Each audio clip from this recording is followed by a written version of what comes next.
Shalom, bien-aimés dans le Seigneur. Nous sommes encore là sur votre chaîne YouTube Michokembe Ministries. Nous vous demandons de nous suivre et pour être édifiés. Nous vous demandons aussi de vous abonner massivement sur notre chaîne YouTube Michokembe Ministries avec votre humble serviteur, l'apôtre Michokembe, le plus petit de tous les apôtres. Abonnez-vous, partagez nos liens partout dans le monde.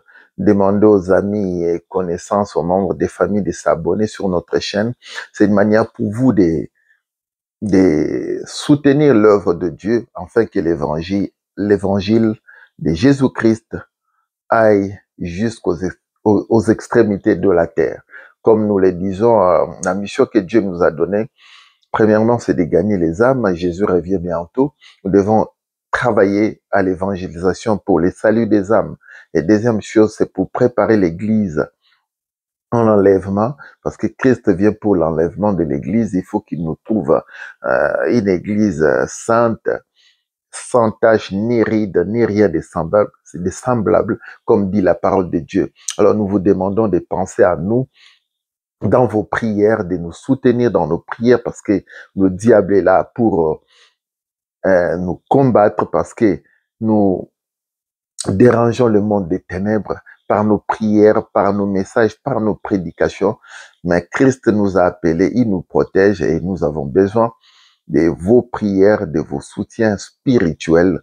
Et abonnez-vous, likez, faites des commentaires si vous êtes édifiés.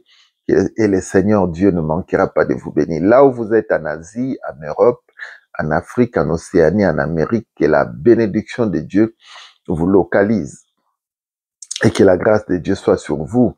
Nous sommes à l'année 2025, l'année de grâce et de la faveur divine. Nous continuons notre message sur connaître Dieu pour mieux les servir. On ne peut pas servir Dieu sans le connaître.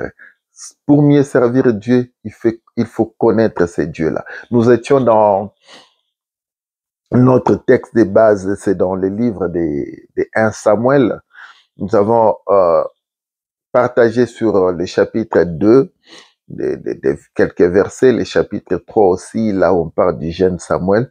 Aujourd'hui, on voulait continuer toujours avec le même thème, connaître Dieu pour mieux les servir. Connaître Dieu pour mieux les servir. Nous sommes dans le livre de 1 Samuel toujours. Là, c'est le chapitre 4.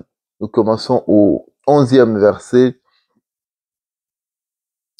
Au 11e verset jusqu'à la fin avant de continuer les chapitres 5. Donc, on nous parle toujours de l'histoire de Samuel et les sacrificateurs Élie, comme on a dit, et Ophni et Phiné, c'était ses deux fils. Nous allons lire quelques versets seulement et puis vous allez continuer à lire. Nous sommes au chapitre 4 du 11e verset jusqu'au verset 22. Voilà, c'est ce que vous allez lire à la maison chez vous. Mais moi, je vais lire quelques chapitres, quelques versets plutôt. Le verset 11 dit ceci. L'arche de Dieu fut prise et les deux fils d'Élie, Ophni et Phiné, mourirent. Voilà. Vous allez continuer parce que la lecture est tellement longue. Et vous allez continuer à la maison jusqu'au verset 22, du 11e verset au 22e verset du chapitre 4 du livre de 1 Samuel.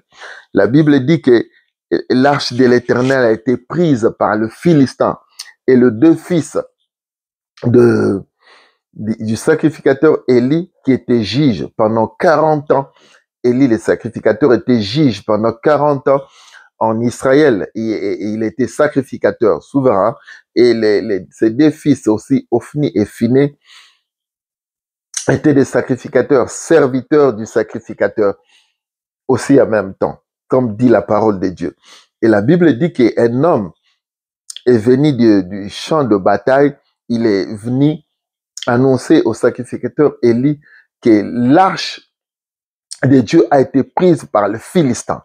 Vous voyez, nous continuons. La conséquence est que je dis que les fils d'Élie se conduisaient mal parce qu'ils mangeaient les sacrifices qu'on offrait à Dieu et ils couchaient avec les femmes qui venaient à l'entrée de la tente d'assignation.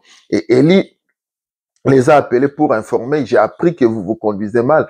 Et la Bible dit que Dieu, un homme de Dieu est venu voir Élie pour dire, mais j'avais dit, j'avais choisi ta maison, la maison de ton père, pour que vous puissiez m'offrir de parfums sur l'autel à perpétuité.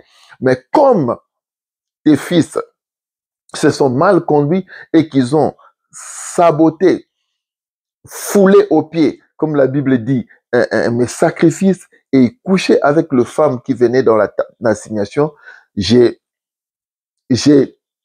dit que vous ne marcherez plus devant ma face et vous n'offrirez plus des sacrifices sur mon autel. Et il a dit au sacrificateur Élie, pourquoi? D'où vient que tu honores tes fils plus que moi? Alors, nous avons expliqué ça la fois passée et la conséquence de cette vie de péché, la Bible dit que là où nous continuons aujourd'hui, la Bible dit que les Philistins sont venus, ils ont combattu Israël et ils ont eu la victoire sur Israël. La Bible dit qu'Israël a fui du champ de bataille. Bien-aimé dans le Seigneur, c'est là où je commence aujourd'hui pour dire la conséquence de cette vie des sacrificateurs qui couchaient avec les femmes. La conséquence a fait qu'ils puissent perdre la bataille avec le Philistin. Bien-aimé dans le Seigneur, la conséquence de cette conduite, de coucher avec les femmes, de saboter les sacrifices de Dieu, a amené la défaite dans leur vie. Bien-aimé, tu ne peux pas combattre l'ennemi tout en vivant dans une vie de péché. Beaucoup de gens font des combats spirituels. C'est bien. Le combat spirituel, moi, je crois à cet enseignement, je crois parce que c'est biblique, le combat spirituel existe. La Bible dit que nous n'avons pas à lutter contre la chair ni le sang, mais contre les principautés, les dominations, les princes de ce monde des ténèbres, les esprits méchants dans les lieux célestes. Les armes avec lesquels nous combattons ne sont pas charnels. Donc, il y a beaucoup de passages bibliques qui prouvent que le combat spirituel existe parce que le monde des ténèbres existe, parce que Lucifer, le diable, existe. La Bible dit dans les livres de l'Apocalypse, « Réjouissez-vous cieux, mais malheur à vous la terre, car le diable est descendu, animé d'une grande colère, sachant qu'il a peu de temps. Il est descendu sur la terre. » La Bible dit « Mais malheur à la terre. » C'est pas pour rien que le livre d'Apocalypse dit malheur à la terre.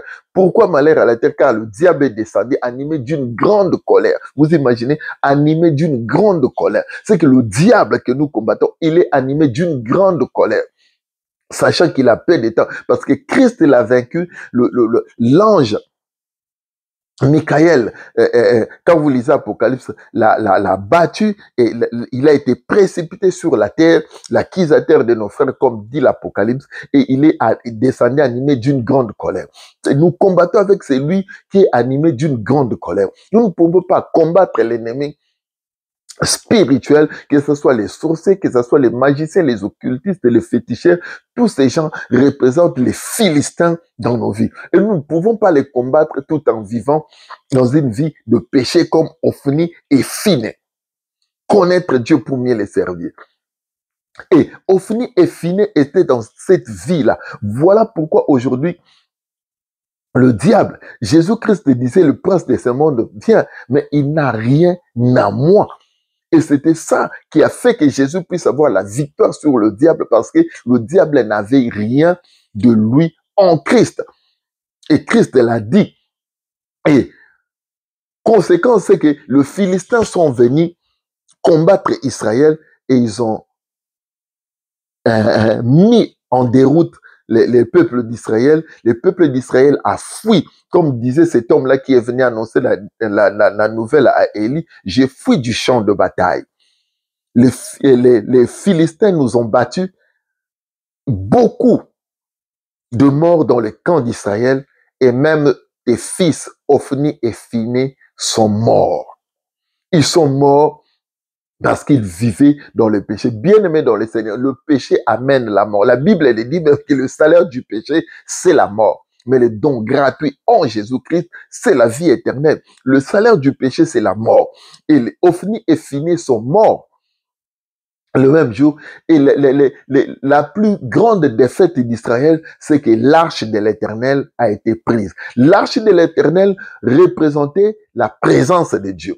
L'arche de l'Éternel représentait la gloire de Dieu en Israël. Écoutez-moi, quand il y a les péchés, il n'y a pas la gloire de Dieu. Voilà pourquoi aujourd'hui dans nos églises, il n'y a plus la gloire de Dieu. Les gens font l'œuvre de Dieu comme s'ils sont en train de forcer les choses, parce que il y a tellement la vie de péché, il y a tellement de débauche, il y a tellement des frères et des sœurs en train de coucher, de faire des rapports sexuels dans la maison de Dieu, des hommes, disons des hommes de Dieu, des apôtres, des évangélistes, des docteurs, des pasteurs, des prophètes en train de coucher avec les femmes, que ce soit dans l'église, que ce soit en dehors de l'église. Et cette conduite-là fait que la gloire de Dieu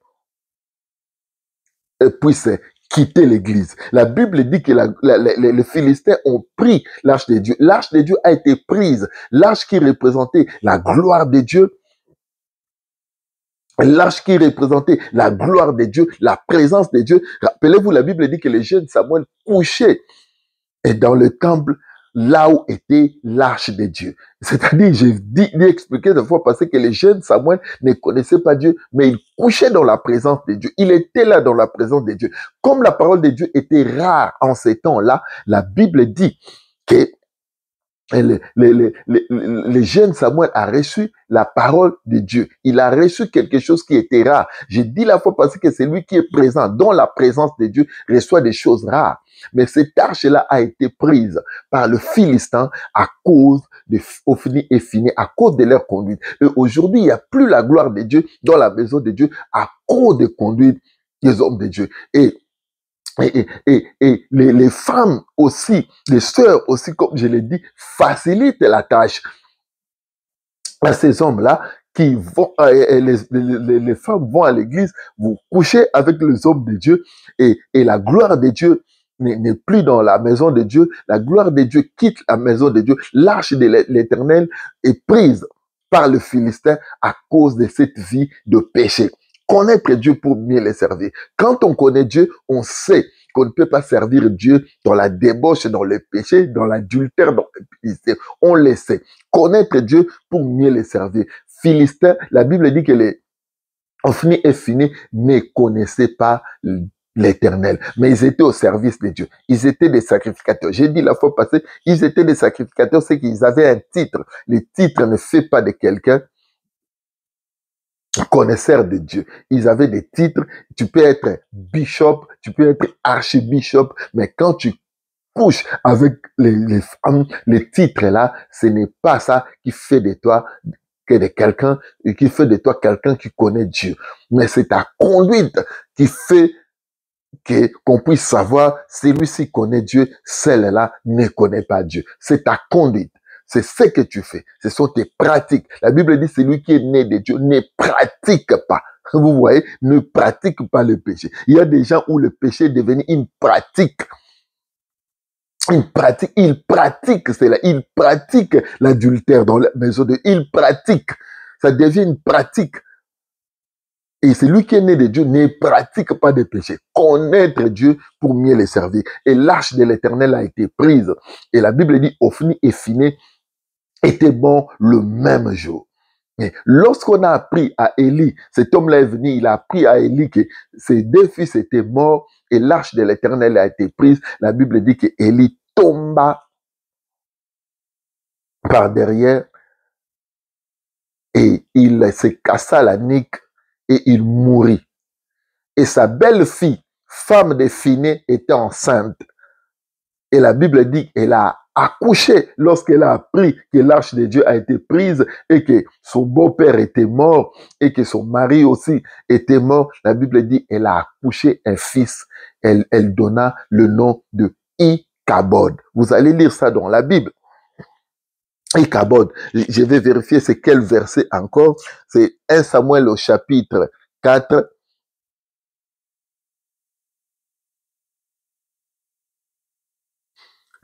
À partir du verset 19.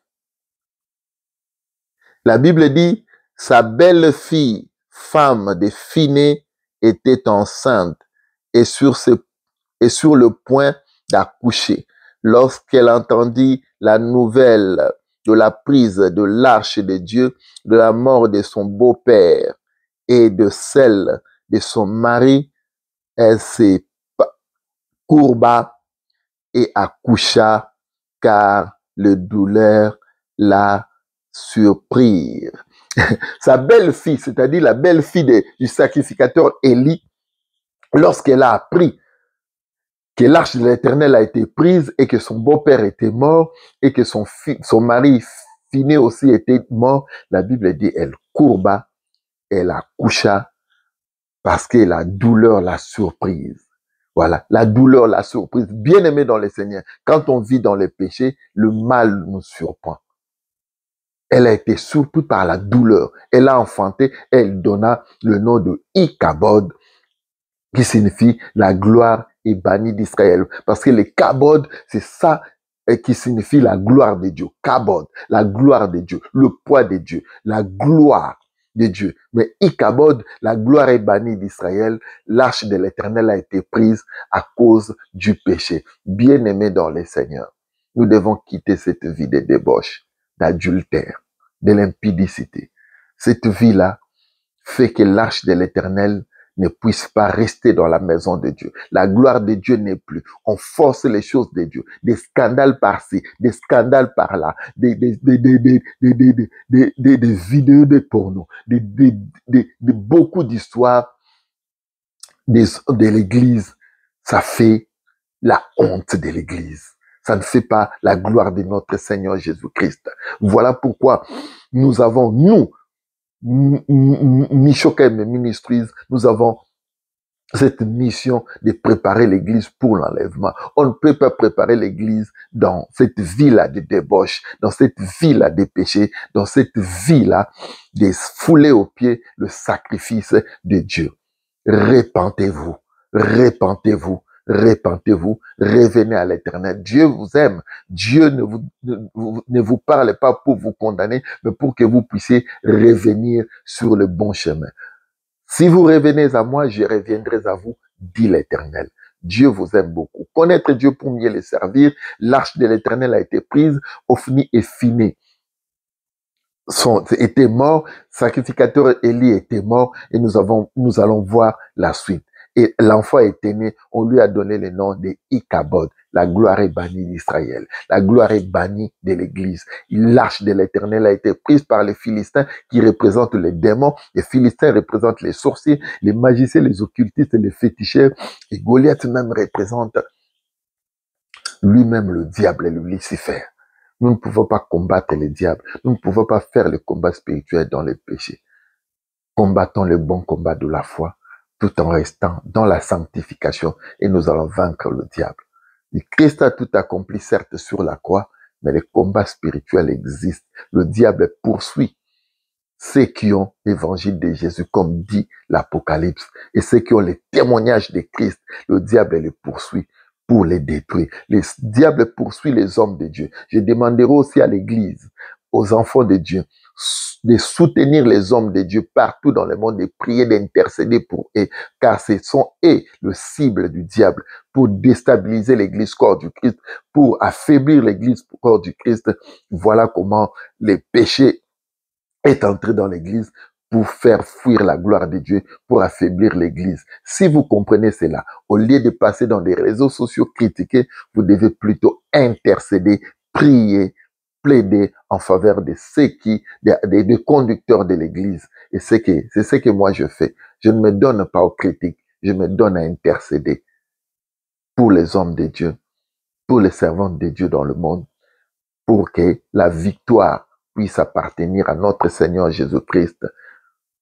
Critiquer, faire passer sur les réseaux sociaux, ce n'est pas la mission que Dieu nous a donnée. Mais Dieu nous a donné la mission de soutenir les hommes de Dieu par l'intercession, dans nos prières, aussi d'enseigner comme ça pour que ces pratiques-là puissent cesser dans l'église de Christ. Nous puissions marcher dans la crainte de Dieu, dans la sanctification, en attendant l'enlèvement de l'église. Que l'Éternel Dieu vous bénisse. C'était là votre humble serviteur, l'apôtre Michel Kembe, le plus petit de tous les apôtres. Que l'Éternel Dieu vous bénisse. À la prochaine occasion. Bye.